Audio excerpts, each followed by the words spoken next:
welcome back to the Media Center. I wanted to expand on a couple of things from our last visit. This is our Spanish section of the Media Center, which I do plan to add more books to.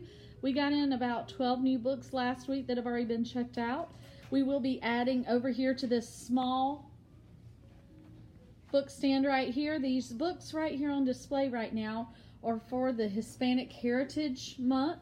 They belong to Miss Smallpage Herrera, but she wanted everyone to be able to access them and look at them through this month. There's some handouts right here with some coloring sheets that you can also do that are in beautiful mosaic style pattern.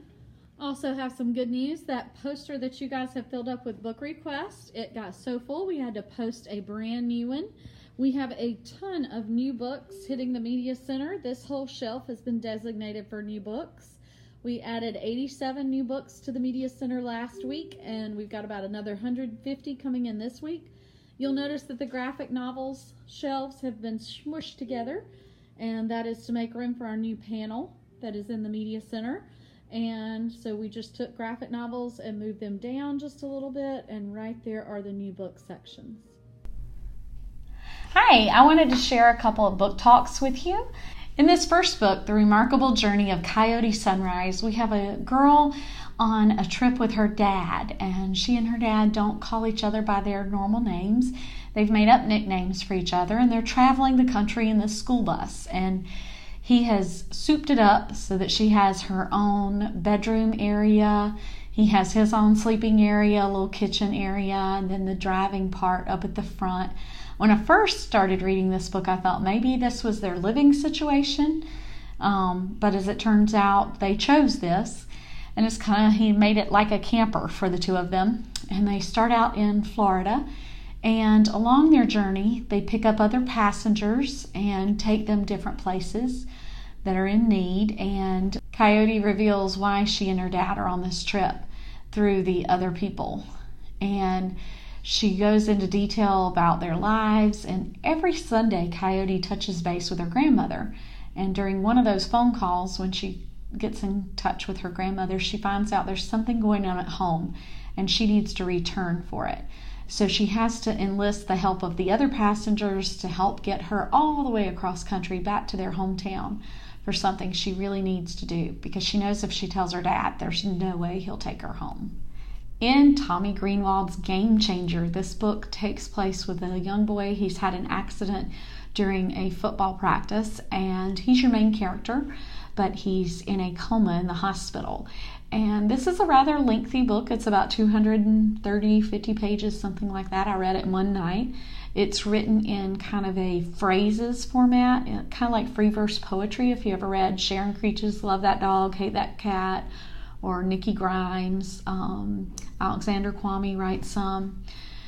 But it was just a very fun read. It goes through what has happened and why the boy is in this situation. There's a little bit of mystery involved in the accident that happened at practice and what's going on around him. I also liked some of the features. It also included texting in there from messages from people, and it also included Facebook posts. So this was a great book. If you read this one, don't skip out on the author's note at the end. Tommy Greenwald talks about his son playing football and how he feels about these brain injuries and how it's affecting people's lives. So it was a great addition to the read. I hope you enjoyed this one. New Kid. This one was a full-color graphic novel written by Jerry Craft. He's getting lots of awards for this one. In this story, you follow a student as he goes to middle school for the first time, and he's getting into this really ritzy, fancy middle school. This middle school is so fancy. Some of the kids have their own drivers. They go on very exotic vacations and things like this. And our main character, he doesn't feel like he fits in, and he identifies with about 3 other kids at the school too, some boys, some girls, that also feel like they're different and why they feel singled out and how life is different for them. He also, this part I loved, he talked about how he changes things as he's going from school to home and how he has a different persona to match in with each setting that he goes through, such as being on the subway train and then how he behaves at school, how he kind of toughens up as he goes home. As you can tell here in the picture, he's an artist, And so every so often, maybe about 5 or 6 times through the book, it'll give you a black and white page of just his drawings. And those drawings, that's you being able to interpret how he's feeling about whatever's going on, or how his friends are feeling about what they're going through at that time. So it follows him all through the school year. There's so many important lessons to be learned and different social topics that are covered in this book. It was a really great read. Front Desk. This is a wonderful book. This young girl, Kelly Yang, the author, based this on her real life. They were Chinese immigrants that came over to America for a better start. They ended up living in California, which, if you know anything about California, is very expensive to live there.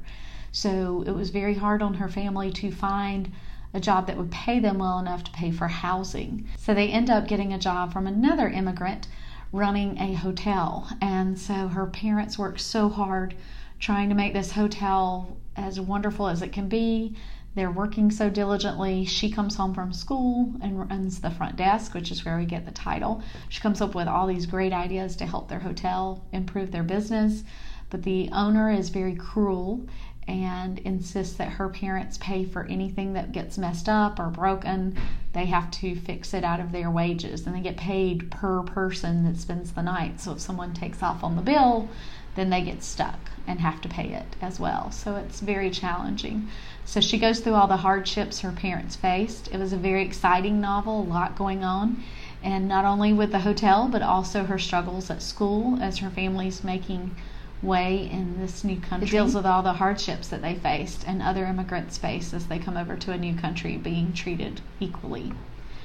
I hope you'll check one of these out. Remember, if you liked any of these books, make your way over to that tall table.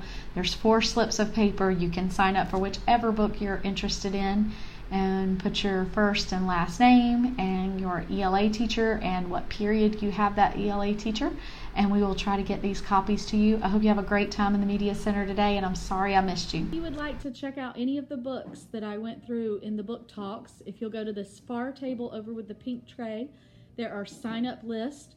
All you will need to do is add your first name, last name, and your ELA teacher and period, and we will find you when the books come in so that you can check them out and read them.